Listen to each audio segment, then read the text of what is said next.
Preview. Núi Bà Đen là một cảnh đẹp Tây Ninh nổi tiếng nằm ở phía đông bắc của thành phố Tây Ninh, thuộc quần thể di tích văn hóa lịch sử núi Bà Đen.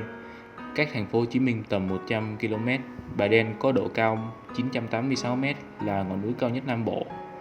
Ngoài chiều cao ấn tượng, nơi đây còn có khung cảnh thiên nhiên hữu tình, núi non hùng vĩ. Hiện tại đã có tuyến cáp treo đưa du khách lên đỉnh núi để ngắm cảnh, chiêm bái các địa điểm du lịch, di tích tâm linh. Tuy nhiên, nhiều bạn trẻ vẫn thích tự mình trải nghiệm chinh phục nóc nhà Nam Bộ bằng đường bộ.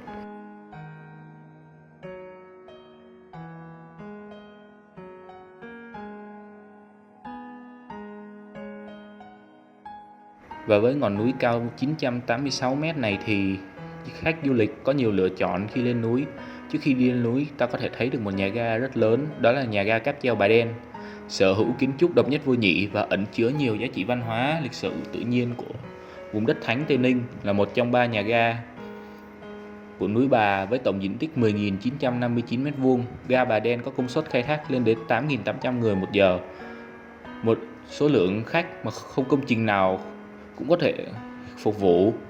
Điểm độc đáo của nhà ga cáp treo lớn nhất thế giới này không chỉ ở độ lớn mà còn thiết kế mái được tạo hình 3 cột sóng, tượng trưng cho 3 ngọn núi nổi tiếng nhất Tây Ninh là núi Bà Đen, núi Phụng và núi Heo. Chất liệu này cùng không gian rộng lớn được thiết kế trên những tính toán tỉ mỉ và hài hòa, thân thiện với thiên nhiên, đem đến cho du khách cảm giác mát dịu khi đứng bên trong nhà ga. Đây là phương pháp thiết kế đặc biệt dành riêng cho vùng đất quanh năm nắng chan hòa như Tây Ninh. Ngoài nhà ga cáp treo lớn nhất thế giới, hệ thống cáp treo mới còn đặc biệt gây ấn tượng với du khách với 2 nhà ga là nhà ga Vân Sơn và nhà ga Chùa Hang. Trong đó, nhà ga Chùa Hang, ga đến của tuyến cáp treo dẫn đến quần thể Chùa Bà, sở hữu thiết kế độc bản, không đụng hàng với bất kỳ nhà ga cáp treo nào trên thế giới, khi mang dáng dấp của một ngôi chùa 5 tầng như một hình hộp chữ nhật, vuông vức, uy nghiêm và trầm mặc.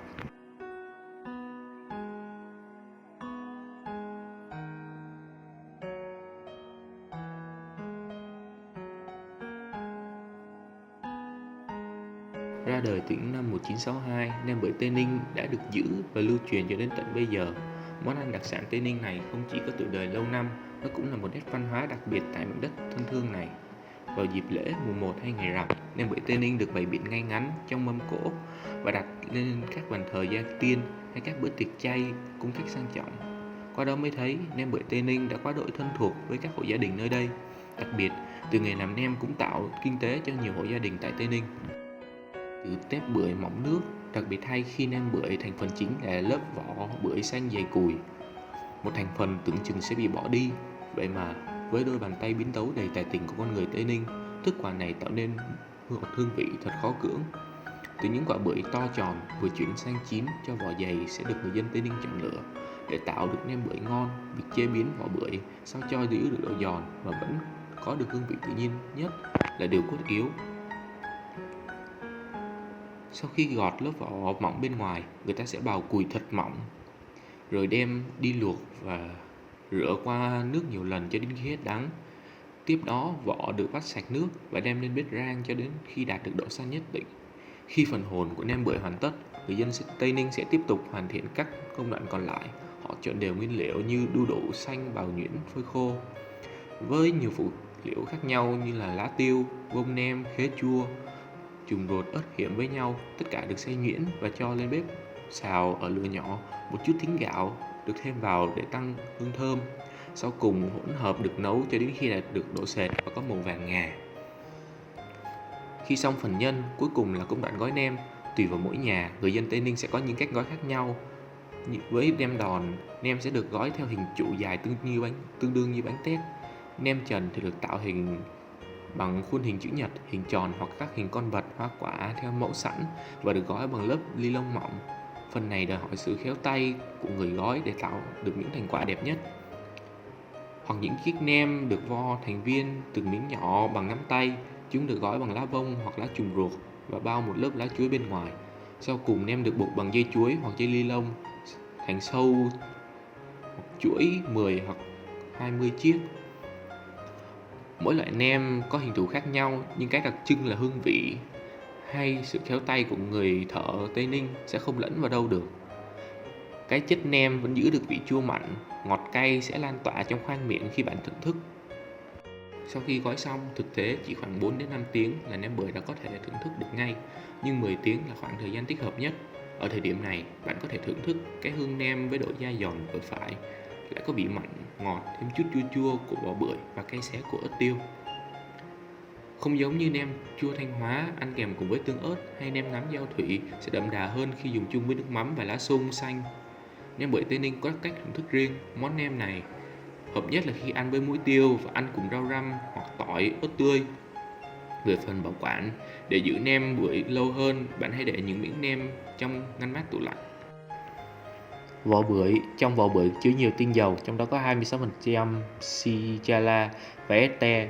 Ngoài tinh dầu, vỏ bưởi còn chứa pectin giúp hạn chế hấp thu chất béo, giảm mỡ máu, naringin làm bưởi có vị đắng, giúp chống oxy hóa và giảm lipid máu, chống ung thư ác tính. Các men peroxidase, amylase, vitamin A giúp sáng mắt, C kích thích sản xuất bạch cầu và hesperidin bảo vệ các mạch máu. Còn về phần thính gạo hay gọi là thính là một loại gia vị trong ẩm thực Việt Nam. Thông thường, thính được làm bằng cách rang gạo cho vàng rồi giã mịn. Có nơi lại làm thính bằng cách nướng bánh tráng cho đến khi vàng giòn rồi giã nhuyễn mịn. Cũng có một số loại thính không làm từ gạo mà làm từ ngô hoặc vừng vàng. Thính là các thành phần không thể thiếu trong nhiều món ăn, đặc biệt là nem thính hay còn gọi là nem chạo. Còn về đu đủ xanh thì giảm nguy cơ mắc bệnh ung thư vì có enzyme papain trong đu đủ xanh là một trong những thành phần được đưa vào hỗ trợ điều trị ung thư, phòng ngừa bệnh tim mạch. Theo nghiên cứu, trong đu đủ xanh có các chất chống oxy hóa như vitamin C, E, A giúp ngăn ngừa quá trình oxy hóa này hiệu quả, từ đó giúp chúng ta giảm thiểu nguy cơ mắc bệnh về tim mạch và ngăn ngừa nhiễm trùng và giảm viêm sưng. Vì các vitamin trong đu đủ xanh giúp tăng cường hệ thống miễn dịch cho cơ thể, giúp cơ thể tránh khỏi sự tấn công của các vi khuẩn có hại.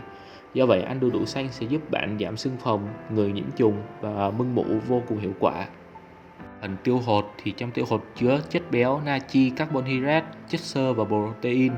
Ngoài công dụng là hỗ trợ hệ tiêu hóa, hỗ trợ cho dạ dày, hỗ trợ giảm cân, ngăn ngừa bệnh tim, tác dụng chống hen suyễn, tác dụng chống kháng khuẩn và thuộc tính chống viêm. Mặt nắng gắt hay mưa ngầu, dù thời gian có xóa phai nhòa, là cho những ký ức bạn tôi vẫn thế không thay đổi thay trái tim. Hét lớn lên nào các bạn ơi! Thấy đây xin chào, nghẹn ngào gặp lại ngày sau, thương nhớ nhau lòng ngập ngừng không muốn rời. Vỗ vai xin bình an ở phía trước, cho dù nhiều trong gai kiên cường lên rồi mọi chuyện cũng sẽ vượt qua. Sau hai phương trời dù nghiêng trùng dù xa xôi, đôi mắt nhìn tôi cũng chân trời. Cảm ơn bạn bè luôn